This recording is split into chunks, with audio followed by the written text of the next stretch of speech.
Aqui é o seguinte, não é? Quando cheguei aqui há pouco mais de 40 anos atrás, era um pasto, tinha boi, e capim gordura, sapê e caruru cagão. Não havia vegetação arbórea, não é? Então a primeira providência foi essa, deixar que as árvores nativas crescessem. Aí estão aí hoje. Essas duas, por exemplo, que me flanqueiam, são árvores nativas. E no meio delas plantei, estou plantando, continuo a plantar até hoje, fruteiras, os tipos mais variados, né? E isso fez com que a população animal crescesse assustadoramente. Há muito mais bichos aqui nesse pedaço de terra hoje do que há 40 anos atrás. Porque tem alimento suficiente para eles, né? Plantei comida para os bichos até no alto do morro, nos fundos do sítio. Lá tem abacate em quantidade para os coatis. Enfim, o fazer aqui, o viver aqui, foi ao mesmo tempo fazer o espaço que nós temos hoje, né? E isso é um trabalho eterno, porque não acaba nunca. Eu estou sempre plantando mais alguma novidade, cuidando das coisas mais antigas. As plantas mais antigas muitas vezes muitas já morreram, outras ameaçam morrer porque são atacadas por insetos. E a minha vida é sempre isso, estar cuidando disso aí.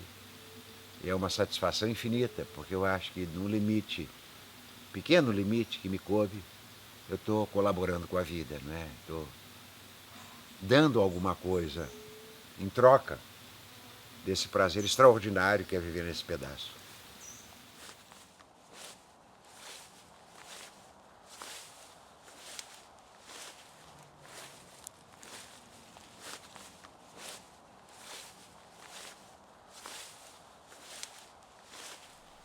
Justificação de Deus. O que eu chamo de Deus é bem mais vasto e às vezes muito menos complexo que o que eu chamo de Deus. Um dia foi uma casa de moribundos na chuva, que eu chamei assim no hospital, onde sentia o sofrimento dos outros e a paciência casual dos insetos que lutavam para construir contra a água. Também chamei de Deus a uma porta e a uma árvore na qual entrei certa vez para me recarregar de energia depois de uma estrondosa derrota. Deus é o meu grau máximo de compreensão relativa no ponto de desespero total em que uma flor se movimenta ou um cão danado se aproxima solidário de mim.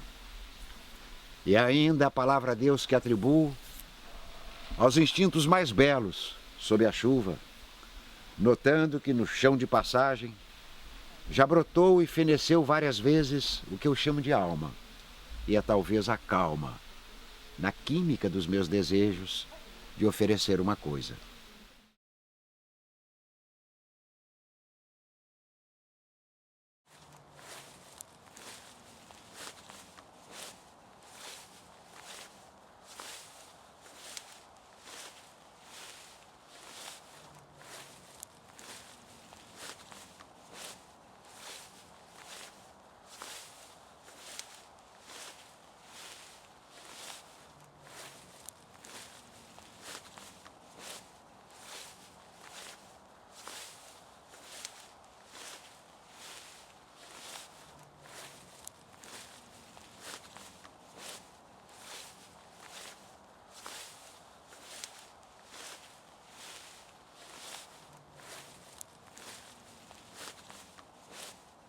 O que eu faço, eu acho, não é nature writing. Não tem nada a ver. O fato de eu morar aqui, não é? Claro que a poesia está impregnada de árvores, de animais, de flores, de coisas que acontecem ao meu redor, porque montanhas, né, de rios. Mas não é uma coisa decorativa. Né? Eu vejo muito, eu andei lendo muito, aliás, poesia de natureza ultimamente, para cotejar justamente com a minha. Eu não sei, mas eu diria que a minha poesia talvez tenha um caráter mais filosófico, se não for muita pretensão dizer isso. É mais uma poesia de pensamento do que uma poesia meramente descritiva da natureza. Está sempre embutido alguma ideia, eu acho. Porque eu acho que, eu não sei, o poeta e o filósofo são mais ou menos parecidos, na maneira como eu entendo a poesia. Contemplação dos seios das beterrabas. Manhã de chuva, banheira na horta, sabiás cantando em volta de uma enorme figueira, cujas raízes abraçam uma pedra enorme, que parece um ovo de musgo cristalizado, depositado pela própria árvore galinácea fenomenal, parada entre os canteiros de alface, e depois uma tira de terra vermelha, na qual despontam afundados os seios quase roxos das beterrabas.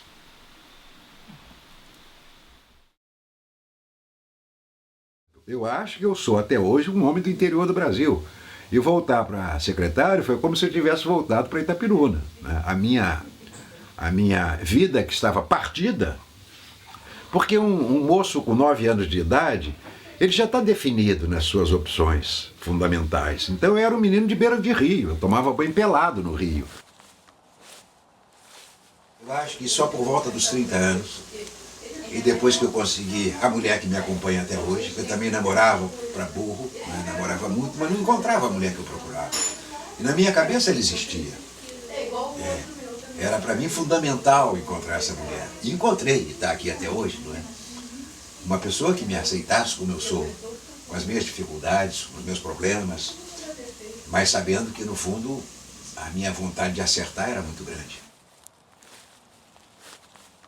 O mais importante que eu acho que aconteceu quando eu vim para aqui é que eu comecei a me tornar uma pessoa mais autêntica. E a pessoa que estava se criando lá no Rio de Janeiro era cada dia menos autêntica. Porque eu estava me confundindo progressivamente e ganhando dinheiro. Eu dei sorte porque comecei a trabalhar muito garoto e ganhar meu dinheiro. Me tornando uma pessoa, um profissional, né, destacado, etc. e tal. Mas o poeta não é um profissional. Não é? Um poeta é um cara que quer ser santo ou herói. Você quer algo que te transfigure. E acho que eu consegui isso, porque outra coisa não vale a pena, eu acho. É claro que eu digo isso de forma caricatural, mas eu não quero ser uma pessoa normal. Nunca quis ser uma pessoa normal. Porque o que é uma pessoa normal? É uma pessoa chata para mim, para o meu gosto. Eu quero sim, as pessoas que eu admiro, por exemplo, na história da arte, são todos excepcionais. São todos loucos, desenquadrados. Os poetas que eu admiro, os pintores, os artistas, eu digo, esta é a minha família, né? De pessoas desenquadradas, porque o enquadramento, na verdade, é poda. Não é? O que o enquadramento consegue fazer é podar. Todas as características que você pode ter excepcionais, a sociedade vai podando, porque você, como uma pessoa anormal, anômala, não é? Você vai criar problemas, é claro. E o poeta só quer uma coisa, criar problemas, não é? Ele só quer criar problemas, porque ele está permanentemente insatisfeito com o que a sociedade lhe oferece. Ambições de assombrações. Incertos os galhos tortos, você vê, armam-se como esqueletos de silenciosa e fria carnadura, como se no escuro de cada galho surgissem numerosas pessoas, vendo você observá-las na sua desabitada languidez vegetal, de pessoas nuas, resinosas, querendo corporificar sem poder, gestos aflitos, ritos solitários, músicas de imperceptível tremor e, naturalmente, a semente da morte, inoculada por cada criatura no seu próprio olho desmesurado.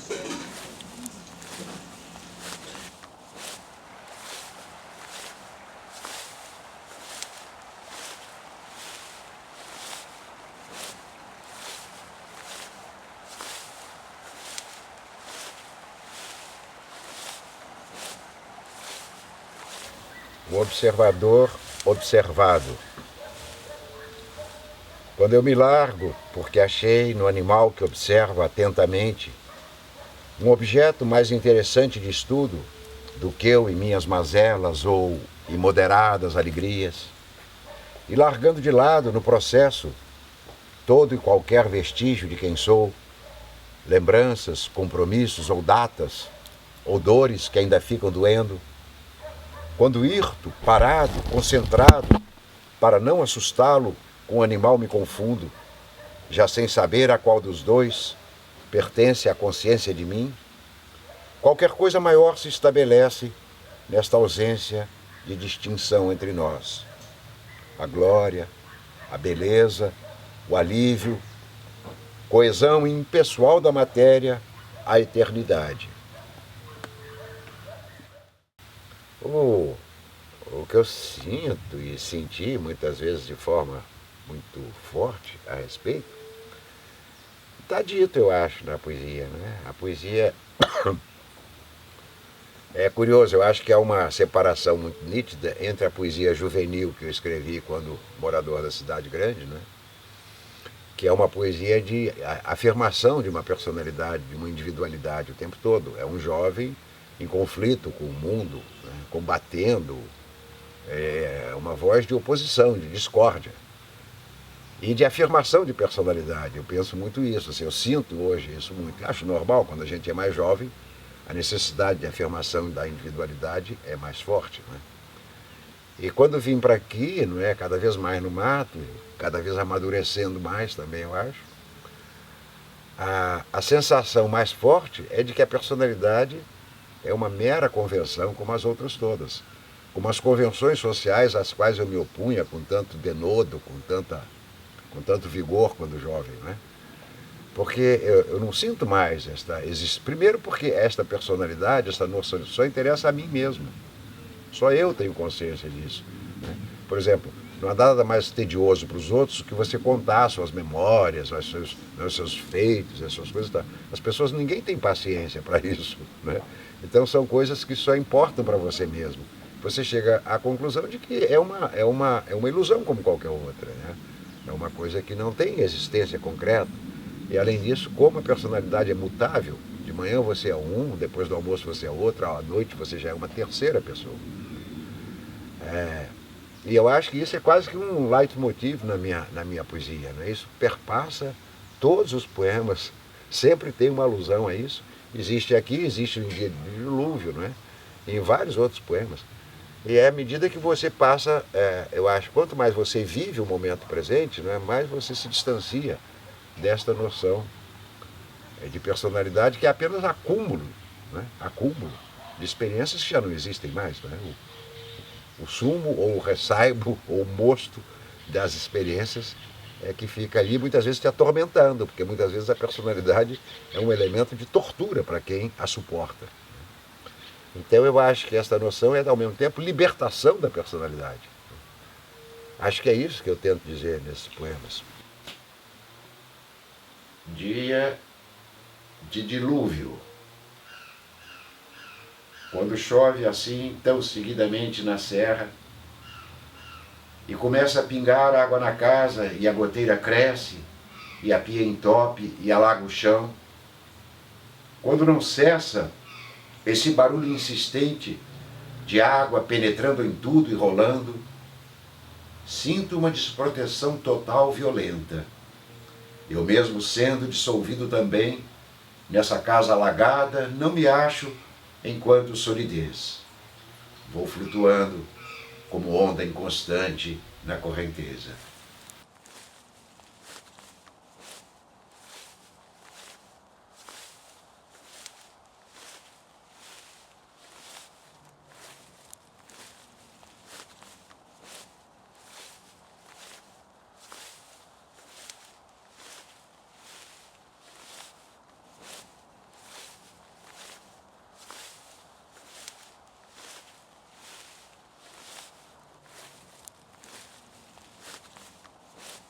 Eu lia Manuel Bandeira, Drummond, Mário de Andrade, e aí fui indo, né, e descobrindo os outros. Jorge de Lima, Murilo Mendes, que eu gosto muito até hoje e tal.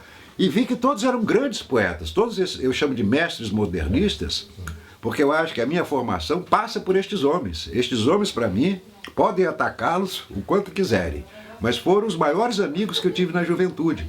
E uma juventude muito solitária, porque como eu não me identificava com nenhum grupo, os jovens em geral, né, andam em bandos, em tribos.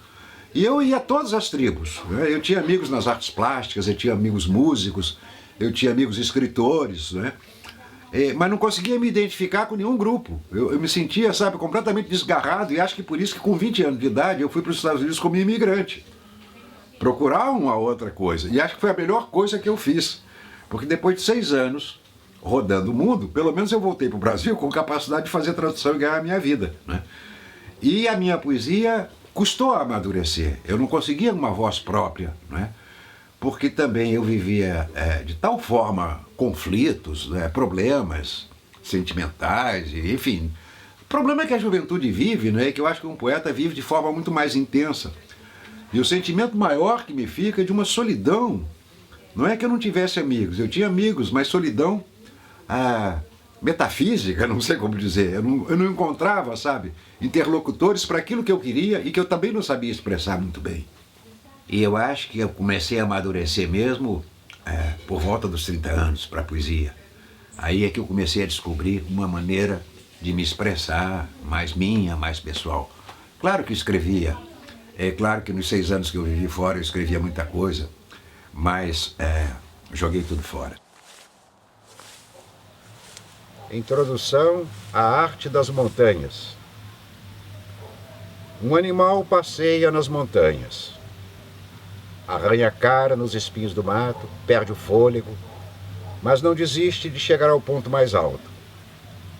De tanto andar fazendo esforço se torna um organismo em movimento, reagindo a passadas e só. Não sente fome, nem saudade, nem sede. Confia apenas nos instintos que o destino conduz. Puxado sempre para cima, o animal é um imã numa escala de formiga que as montanhas atraem. Conhece alguma liberdade quando chega ao cume. Sente-se disperso entre as nuvens, acha que reconheceu seus limites, mas não sabe ainda que agora tem de aprender a descer.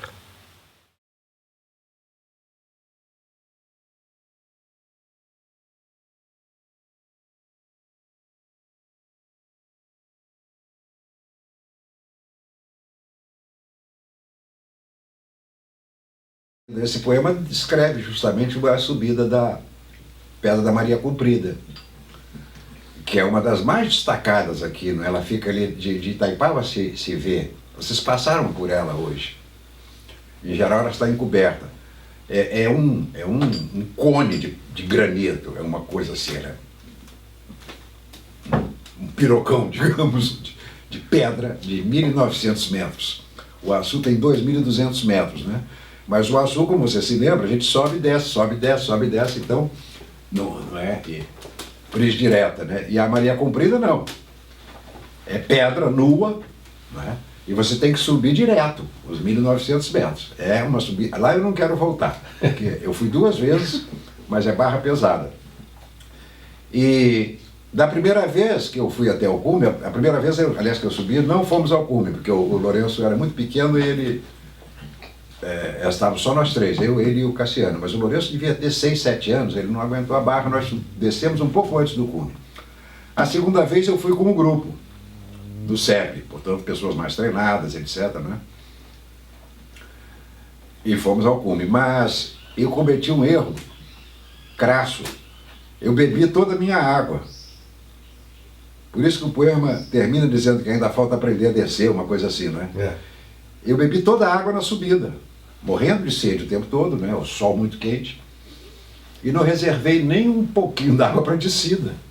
E lá não tem água? E lá não tem água, só tem água na base. Uhum. Então toda a água que eu tinha era o meu cantil que leva, sei lá, 1 litro d'água. E aí foi que deu aquela história, né? Que você já desceu, você testou seus limites, você conheceu a liberdade, mas se esquece de que ainda falta aprender a descer, né? Foi o meu caso. Eu desci graças a camaradagem dos de baixo, cada qual me dava um gole d'água, porque eu não tinha mais nenhuma, né? Mas foi bom porque deu esse poema que eu também acho um dos meus melhores poemas, eu gosto imenso.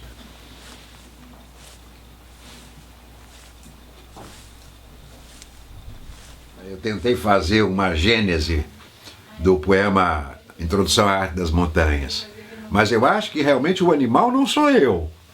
Eu reconheço que há uma dose pessoal de experiência minha, né? Minha, Leonardo. Mas eu acho que o grande poema, não sei se é um grande poema, mas o grande poema é exatamente aquele que está mais distante da sua experiência pessoal. Este é que é o grande pulo, né? Que você só expressar os seus sentimentos é expressão de sentimentos, não chega a ser poesia, né? Eu não sei, eu não saberia dizer isso em relação a outros poetas, mas em relação a mim mesmo, eu acho que eu sou capaz de reconhecer onde eu estou ainda muito agregado à minha experiência pessoal e onde eu voei, onde eu me desliguei da experiência pessoal. É claro que há sempre um substrato na base, na origem do poema, mas onde você consegue uma linguagem mais geral, mais universal, que qualquer pessoa possa se identificar com aquilo. Mas o que eu acho é que tudo é poesia. A partir de um determinado momento, a distinção que eu faço é entre a poesia escrita, o que virou escrita, o que está nos livros, e a poesia do momento. Eu acho que o grande salto que eu senti é que a minha vida passou a ser poesia. A minha vida aqui, sabe, daí até talvez cada vez menos a necessidade de escrever, de transformá-la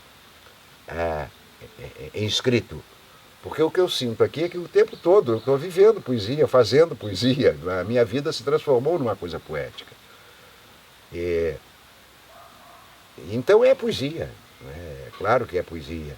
Porque o fato de estar vivo, quando a gente está bem antenado, né, com tudo que está acontecendo ao nosso redor, com o funcionamento da cabeça e do corpo acompanhando a cabeça, quando a gente está vivendo harmonicamente, isso para mim é que é poesia, não é nada mais poético, né, mais poema do que estar vivendo de uma maneira harmoniosa, em contato com a vida, né, tal como ela se apresenta.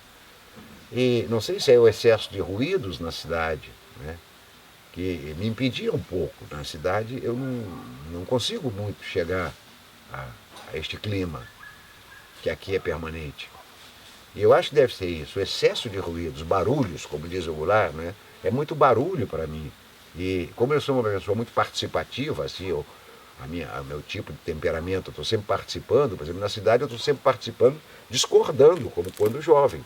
Eu discordo do excesso de barulho, da confusão do trânsito, do excesso de gente ao meu redor, né? Porque tanta gente ao meu redor me oprime. As pessoas em geral estão muito apressadas, eu tenho um outro ritmo. E aqui não, aqui eu acho que tudo é poesia.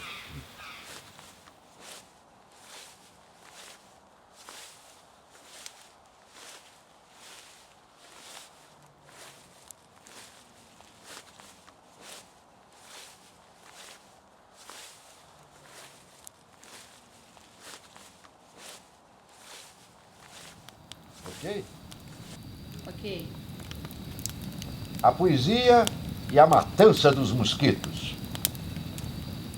Cada poema original que escrevo à máquina contém pelo menos 2 ou 3 cadáveres de mosquitos esfregados no rolo. Isso porque escrevo muito de madrugada com a luz acesa. Antes de amanhecer, eu apago para espiar a mutação de cores. Meu editor um dia vai receber a coleção completa. Parece que Pablo Neruda colecionava, por sua vez, caramujos. Uma senhora que me visitou outro dia achou que tenho alma de artista.